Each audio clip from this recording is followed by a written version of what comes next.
جہاز میں پاس بیٹھی باپردہ لڑکی سے لیبرل خیالات کا حامل ایک شخص بولا، آئے کیوں نہ کچھ بات چیت کر لے، سنا ہے اس طرح سفر بآسانی کٹ جاتا ہے۔ لڑکی نے کتاب سے نظر اٹھا کر دیسی اور سستے لیبرل شخص کی طرف دیکھا اور کہا، ضرور، مگر آپ کس موضوع پر بات چیت کرنا چاہیں گے؟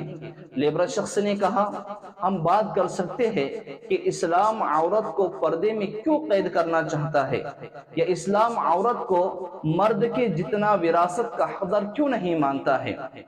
لڑکی نے دلچسپی سے کہا، ضرور، لیکن پہلے آپ میرے ایک سوال کا جواب دیجئے۔ دیسی لیبرل شخص نے پوچھا، آپ کا سوال کیا ہے؟ لڑکی نے کہا کہ گائے، گھوڑا اور بکری ایک ساتھ چارہ یعنی گھاس کھاتے ہیں، لیکن گائے گوبر کرتی ہے، گھوڑا لید کرتا ہے اور بکری مینگنی کرتی ہے، اس کی وجہ کیا ہے؟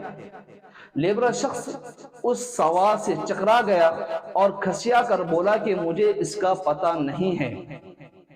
اس پر مسلمان لڑکی بولی کہ کیا آپ سمجھتے ہیں کہ آپ خدا کے بنائے ہوئے قوانین، پردہ، وراثت اور حلال و حرام پر بات کرنے کے اہل ہیں، جبکہ خبر آپ کو جانوروں کی غلاظت تک کی بھی نہیں ہے؟